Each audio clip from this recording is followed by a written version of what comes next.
jā, ļoti simboliski mēs sākam ar tekstu uz veselību. Es EuropaColon01 vārdā priecājos par to, ka jūs esat šeit un ka mēs varam sarunāties un mēģināt rast atbildes uz dažādiem jautājumiem, kas ir visai sastāpējuši lielai daļai Latvijas iedzīvotāju. Es domāju, ka tiem, kas ir saskārušies ar onkoloģiskajām slimībām, ir zināms, ka ir grūti atrast cilvēkus, kas atklāja savu vārdu un identitāti un vispār ir ar mieru runāt par šīm saslimšanām. Un mēs katru gadu cenšamies uzrunāt kādu cilvēku, kas ar savu stāstu varētu plašākai sabiedrībai parādīt vai darīt zināmu, kā tad ir sadzīvot ar vēzi un ko tas nozīmē, ko tas maina cilvēku dzīvēs. Šī gada stāsts ir atšķirīgs no iepriekšējā gada, un šī gada stāstniecei ir pavisam maz gadu. Viņai ir tikai 28 gadi. Un šis ir tāds veiksmes stāsts, jo vēzis tika identificēts pirmajā stadijā, bet no otras puses šis ir arī ļoti skarbs stāsts, kā jūs tūlīt redzēsiet, jo saslimšana šai meitenei ir maksājusi ļoti daudz garīgā ziņā. Mani sauc Indra, man ir 28 gadi. Tam visam, kas ar mani noticis pēdējā gada laikā, vispār ir ļoti grūti noticēt. Man izoperēja resno dzērnu un iet uz šo operāciju. Lēmumu pieņemt bija ļoti grūti un tas vilkās 8 mēnešus. Es atlidoju no Spānijas un pēc kādas nedēļas man sāka pampt kājas.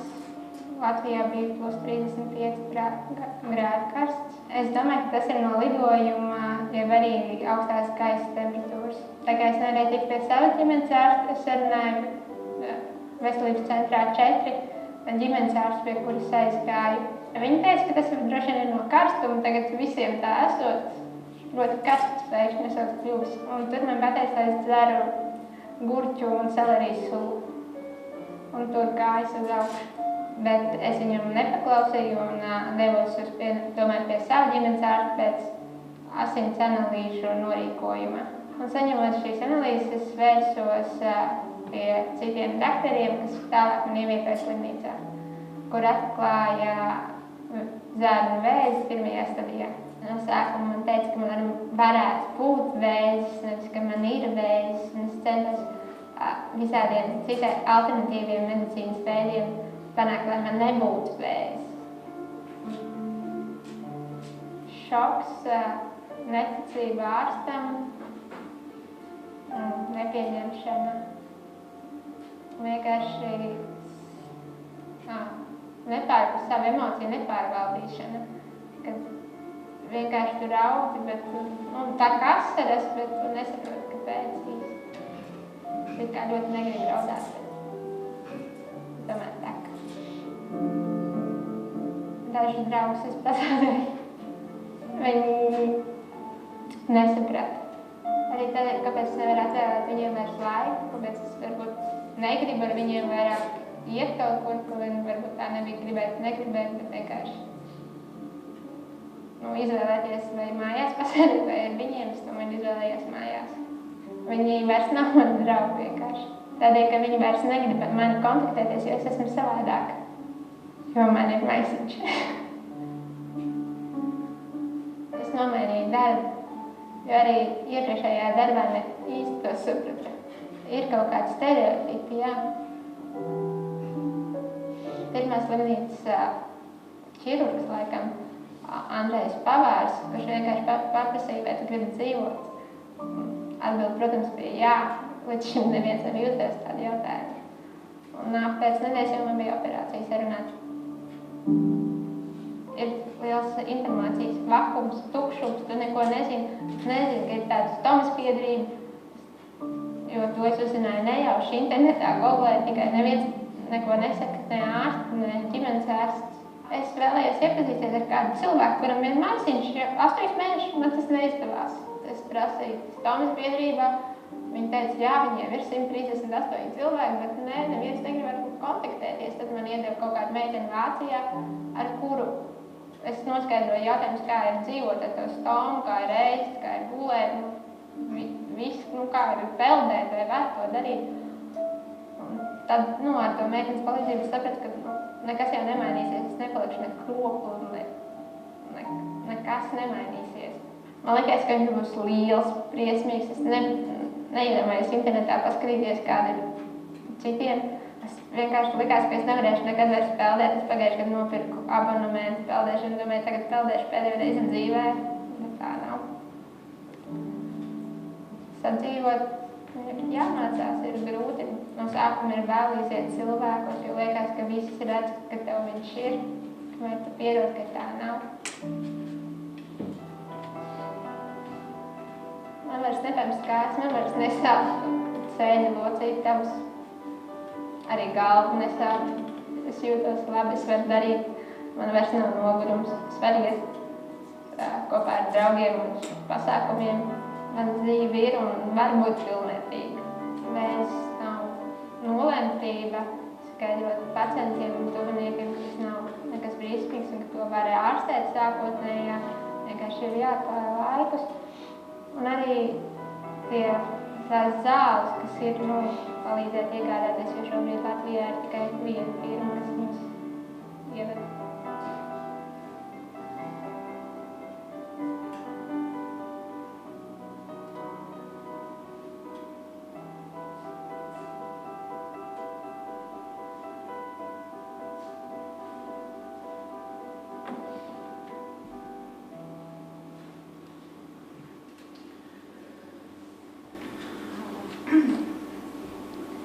Tāds, lūk, ir Indras stāsts. Indra ir apsolījusi arī šodien mums pievienoties pēc 12, jo viņa strādā. Un tā kā jums būs iespēja viņu satikt arī šeit klātienē. Kas attiecas uz to darbu, ko darām mēs, kā zarnu vēža pacientu organizācija, tad es mazliet jums pastāstīšu, kāda ir tā situācija, ko mēs saskatām kā problēmu, bet sākumā, pirms visu šī pasākumu un gatavojoties, mēs runājām ar doktoru Plāti, un mēs runājām par to, ka katru gadu martā tad ir tāds uzrāviens, tad mēs runājam par zarnu vēzi, tas ir zarnu vēža mēnesis, tad gadām pa vidu, tad, ja ir kādi pagriezieni punkti vai kaut kas notiek, tad atkal mēs mazliet parunājam, bet principā šī situācija, diemžēl, nemainās gadiem ilgi. Tāpat kā statistika tur stabili ar mazu pieaugumu, tāpat tās problēmas, kas ir kolorektālā vēža jomā, saglabājas tādas pašas. Mazliet par pašu organizāciju, mēs esam tikai 2 gadus jauni, mēs esam daļa no starptautiskā tīkla, un tā kā kolorektālais vēzis, jeb zarnu vēzis ir ļoti specifiska saslimšana, tad mēs vairāk esam interešu aizstāvības organizācija, tomēr mēs iestājamies par lielu skaitu cilvēku tiesībām. Kas attiecas uz šo aburto loku, arī tas saglabājas nemainīgs Latvijā. Tad mums ir ļoti, ļoti liela skaitļi ar 3. un 4. vēža stadiju, tātad novēlota saslimšanas diagnostika. Mums pieaug šis pacientu skaits. Nevar teikt, ka milzīgos simtos un lēcienos, es domāju, ka Miķīša kungam būs droši vien svaigākā statistika, kā tas izskatās, bet tomēr pieaug. Attiecībā uz ārstēšanu, diemžēl, tur mēs atpaliekam no visas Eiropas Savienības valstīm, un tā skaitā arī no mūsu kaimiņu valstīm, Igaunijas un Lietuvas, jo tiem ir pieejama šī mērterapija, ko valsts apmaksā, savukārt Latvijā nē.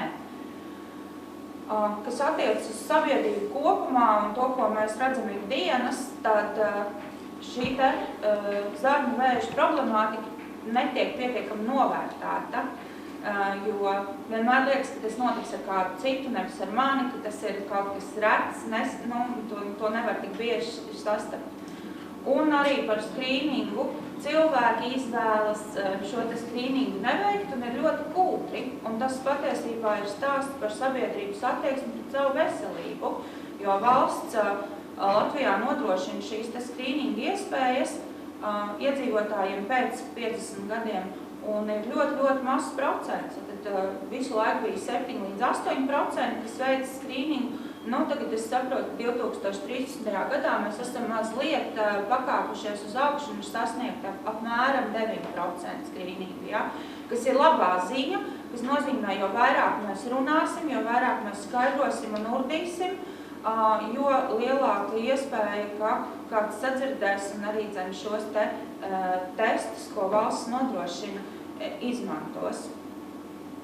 Kas attiecas uz saslimšanas gadījumiem, man nav pieejama statistika par 2013. gadu, bet jūs redzat, ka tā tendence ir, ja 2009. gadā tie bija mazliet vairāk par 1000 pacientiem, tad 2012.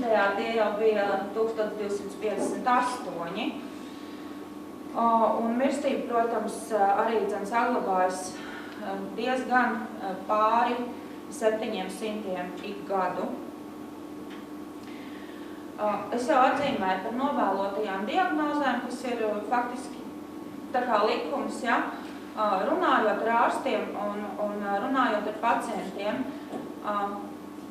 Pacients saka, viņi iet pie ārsta, ārsts nespēja atklāt, ārsts neko nesaka. Jūs redzējāt Indras stāstu par to, ka viņai lika dzert puķu sulu un kas tur vēl bija, pētersīva vai vēl kaut kas tāds. Ir ļoti daudz šādi gadījumi, kad ārsti principā nespēja identificēt, ka tas ir vēzis. Attiecībā uz mūsu dzīvesveidu un dzīves stilu ātri pagatavojami ēdieni, ļoti neveselīgs dzīves stils, stress, nevēršanās pie ārsta un tā tālāk un tā joprojām.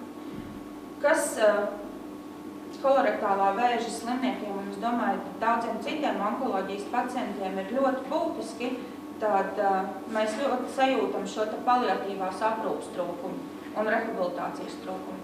Jo valsts tātad slimniekiem apmaksā vienreizēju rehabilitologa konsultāciju, rehabilitologs tad pasaka, kādu vingrinājumu jums ir jāveic mājās un kāda ir jūsu diēta ieteicamā, un tālāk pacients nonāk savā ierastajā vidē.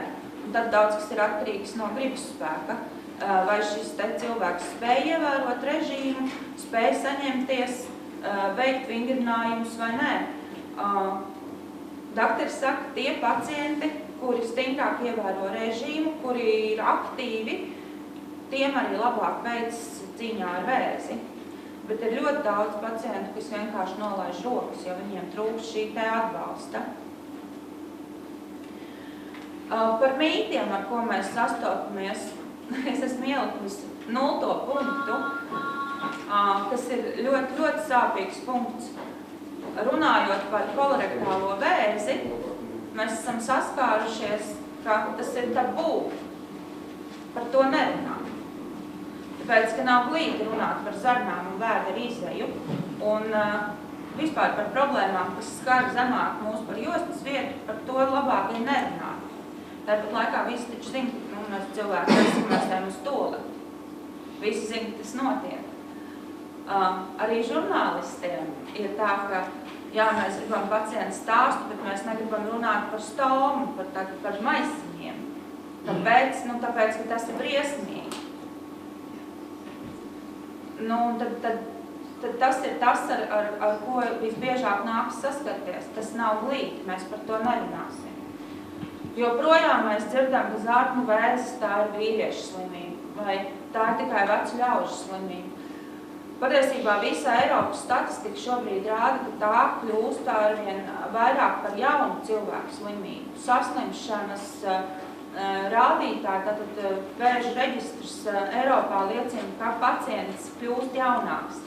Mēs nerunājam vairs par cilvēkiem stipri pēc 50 vai ap 70. Protams, īpatsvars ir tāds, ka tā ir biežāk izplatīta slimība starp vecāku gadagājumu cilvēkiem, tomēr nāk arvien jaunāki cilvēki. Un jāsaka, ka šī tā slimība ir ielaista jau.